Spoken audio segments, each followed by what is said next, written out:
Hello and welcome, everybody. I am one of the new readers on this channel, and today we will be reading The Temperature of Me and You by Brian Zepka. Chapter 1. I have four main takeaways from my chemistry test today. First, the symbol on the periodic table for oxygen looks like the number of interesting things that happen in my life on a regular basis. The symbol for sodium, Na, represents my history of romance, not applicable. The symbol for radon, Rn, stands for my thoughts on when I want a boyfriend, right now. And the symbol for onyxium, UUH, is my response when people ask me if I'm going to do something about it. The most life-alerting decision I've made in the past year is to proclaim that I prefer hard ice cream over soft serve as a Dairy Queen employee. Speaking of which, another hour and tonight's shift will be over. My friends and I have been talking about chemistry class while I pretend to wait for customers I, not so secretly, hope won't show up. The only answer I knew was hydrogen, Perry says, shoveling a spoonful of her large Reese's peanut butter cup blizzard into her mouth. Well, duh. The symbol for that one is literally just H, I say. You got oxygen too, I hope, right? Kirsten asks. Perry rolls her eyes, digging deeper into a blizzard. Yeah, I think. I put OX for that one. Kirsten smiles and shakes her head. It's an O. That's literally the easiest one. What? I thought O was for Illyrium. Illyrium, I ask, twitching my head. Is that even a thing? Of course it's a thing. But it wasn't on the test, Perry counters. Yeah, because it's definitely not a thing. She laughs. Are you serious? Crushed Reese's cups line her bottom row of teeth. Kirsten reaches across the table and puts her hand over Perry's mouth. Close this, she says, laughing. No one wants to see that. I'm sorry, Perry says, grabbing a napkin and wiping the corners of her lips. At this point, who cares? When will I ever need those elements in my actual life? This very second as you breathe them in, Kirsten answers. So technical. Perry tries. She really does. And when I say tries, I mean tries everything she can to not do schoolwork and still pass. Like when the three of us got together last night to complete the chemistry worksheets for our test today. Kirsten and I actually did the work while Perry spent the night trying to find the answers on Google and replying to message boards that haven't been active in 5 years.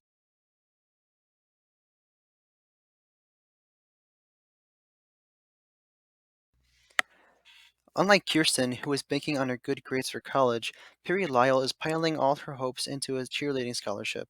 She's on a regional all-star cheer team in addition to the school team. I'm sure she could do both cheer squads and do well in school at the same time, but Perry says she would rather be amazing at one thing than average at a bunch of things, so she chooses cheer over school. Dylan, can you make my blizzard now? Kirsten asks, spinning around in her seat. Here, you can finish mine, Perry says, slamming her ice cream on the table. Her chest rises as she holds in a burp. Kirsten Lush is without a doubt the prettiest girl in the junior class, and, in my opinion, all of Falcon Crest High School. Me, a skinny gargoyle who is teetering on okay in the looks department, and Perry, a confused meerkat who is above average in the looks department but loses major points for her lack of any common sense and basic human functionality, are not who you'd expect Falcon Crest's own Elle Woods to associate with. I lift my arms off the service counter and stand up straight. I push my hands into my lower back to stretch myself into a normal, upright human position. My elbows are red from not moving once during my shift. To no one's surprise, I haven't had a single customer all night. It's January and 20 degrees in Falcon Crest. Even my manager knows how pointless staying open year round is because he leaves as soon as I get here after school, which, by the way, is probably illegal because I'm 16 and operating a store by myself, but I don't ask questions. Perry and Kirsten don't count as customers because they come here whenever I am working to get free ice cream and keep me company. Pear, next time I'm making you a kid size because you never finish what I give you, I say. How dare you, she says, squinting at me. What do you want, Kirsten? I turn and walk toward the rattling ice cream machines, staring at the colorful menu above me, decorated with pictures of ice cream cones and candy labels. Hey, did Jimmy escape out the back door or something? Perry asks. She stands and looks down in the hall to the bathrooms. I'll just finish Perry's ice cream, Kirsten replies, grabbing the cup from the table. He's in the bathroom, I say. Jimmy is an unfortunate soul from another school who has been directed here as a possible boyfriend candidate for me. My thoughts about that are represented by the symbol for the element nobelium. No. Yeah, he's been in there for 20 minutes, Kirsten says. He must really not be interested in you. Or dropping a big ol' you know what, Perry says, crossing her arms and laughing to herself. Ew, stop, Kirsten shrieks. I'm eating. I don't know why you brought him here, I whisper. I told you I stalked his Instagram and I wasn't interested. Perry shrugs. Sometimes people are different in person. Savannah said he was single and looking, so I'm helping you out, she whispers back. Plus, Kirsten and I agreed you guys would look cute together. First of all, I don't know why we would take a recommendation from Savannah Blatt. She is mean to all three of us and is most likely using this to screw us over somehow. He probably has an STD in the throat or something. As I am sure you're well aware, nice boys are in short supply in this town. You take what you can get. It's too forced and awkward for me. I'm not in the mood for Perry love connections right now. Every day is a day for a Perry love connection, my friend. Perry has made it her personal mission to get me a boyfriend, but sometimes I would appreciate it if her mission had some standards attached to it. He's been rude this entire time. He really has, Kirsten said, nodding. He hasn't even acknowledged me yet. See, I say, gesturing at Kirsten. I can't date someone who doesn't acknowledge my overachieving best friend. If Kirsten can't get acknowledgement, then I have no chance. Ugh, Perry grunts. How does it always end up you two against me? Let's just see how he is when he gets back. And how he smells, Kirsten says with a mouthful of ice cream. Perry and I roll our eyes in unison. The bathroom door clicks, and Perry and Kirsten sit up as if they were misbehaving. Perry smirks at me while shimmying her shoulders. Watch, he won't talk to me, Kirsten blurts at the last second. Perry smacks her arm, shooting her a look. Jimmy rounds the corner from the bathroom hallway and plants himself next to the service counter. I take a few steps away from him toward the other end. Perry smiles. It's quiet for a few seconds.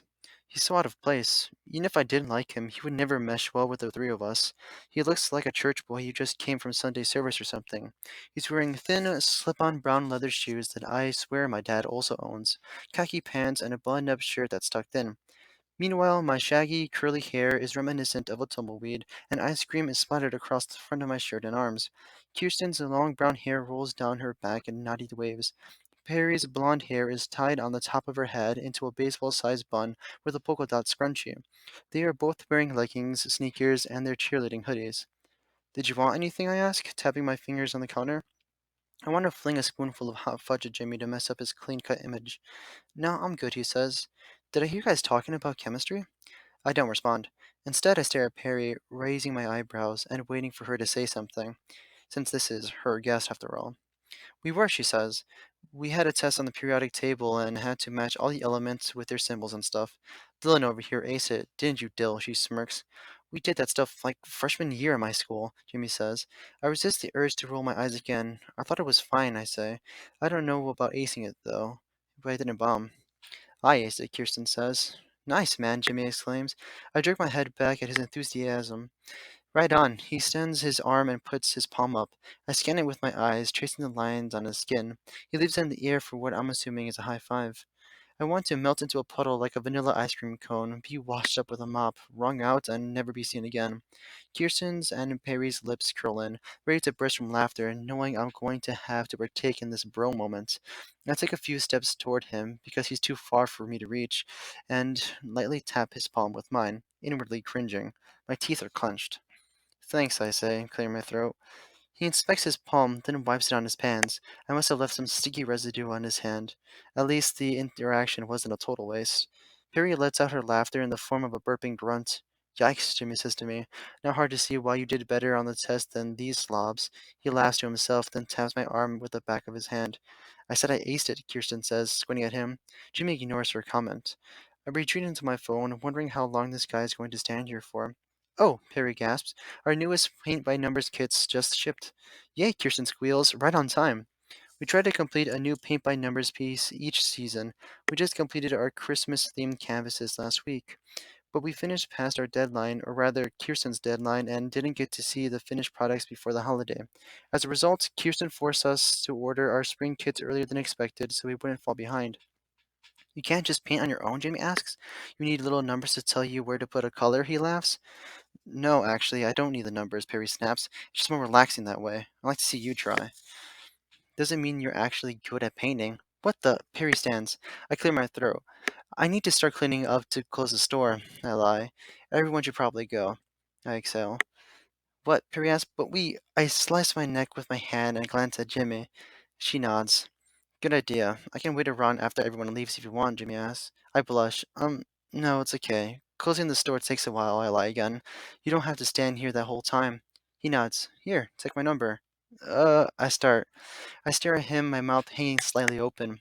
Your phone? He shakes his phone in his hand. Right. I pull my phone from my pocket and punch in my code. He says his number for me to save, but I type 555 555 555. Got it. I'll text you mine, I lie again. Sweet. He gives me a nod and walks past Kirsten and Perry without saying anything. Bye, Kirsten screams. She turns her attention back to me. What a rude boy. Well, I don't like him, Perry proclaims, throwing up her hands. I would hope not, I say, and fling a straw at her. That was your pick. Thanks for putting us through that. You better have some self-respect and not text him, Kirsten says.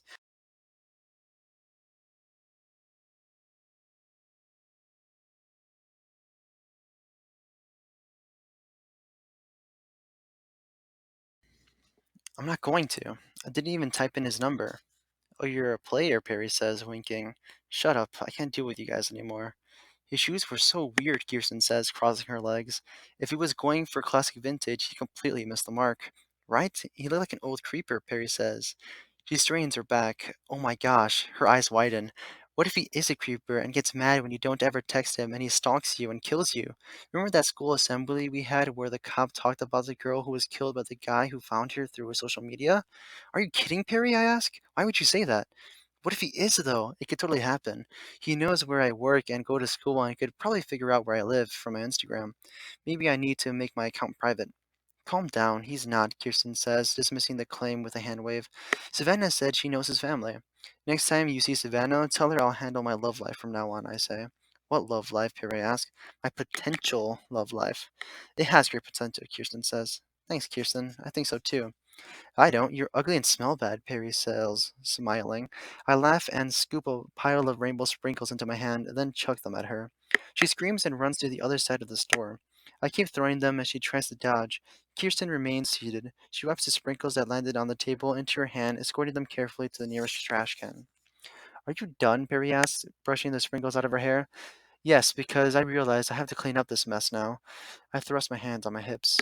I get the dustpan and broom from the closet and sweep the sprinkles. Kirsten stands. She clears her throat before speaking while her facial expression morphs into a look of concern. Dylan, she says in her announcer voice. Here we go, Perry mumbles. Kirsten is dead set on being a news anchor or TV host of some sort in her future life. I've done more mock interviews for her than I can count. Many people would be hurt after another loss lands at love, she continues. Her tone drops 2 octaves. She enunciates each word slowly. How are you coping right now? By considering myself lucky I lost the chance, I say. Kirsten inhales, but before she can get out another word, I keep talking. Can you guys go now, for real, I ask? I want to finish cleaning and get out of here. Fine, Kirsten says, returning to her normal voice. Her shoulders dip. Please text us when you're done. She pulls her keys from her hoodie's front pocket. Kirsten is only one out of the three of us who has her license, and I'm pretty sure she enjoys making everyone aware of it. Her car keys have enough keychains, rings, and bracelets to fill every accessories store in the Philadelphia area. See you tomorrow, I say. They leave, and I finish sweeping the floor. I wipe the counters, tables, and the ice cream machines. I refill the napkins, straws, spoons, syrups, and candies. I empty the register and put the money in a pencil case in the safe in my manager's office. The entire cleaning process only takes about 10 minutes because there were no customers today. We close at 8 p.m. and it's 8:10 p.m. I'm ready to go, but as usual, my manager is nowhere to be found when it's time for him to lock up the store. While I'm waiting, I start picking at a piece of the plastic counter that's chipping off. I think about how it's made of atoms and how atoms are made of protons and electrons. How do people even come up with this stuff? My favorite elements we had to memorize were californium and americium, mainly because they were super easy to remember, but also because the people naming them were so overt they just picked some obvious name. Like, what if I discovered an element here at Dairy Queen? My teacher said elements are everywhere. I could name them an Oranium, although they kind of sound like some weird sex thing that people would rap about. The door clicks open. My daydreaming is broken at the perfect time before my mind wanders any further into picturing various sex positions involving Oreos. I look up, expecting to see my manager, but it's someone else. All right, that'll be it for this chapter. Thank you for joining me. Your regular reader will be back with you for the next 2 chapters, and you'll see me again for chapter 4. Thank you and have a good night.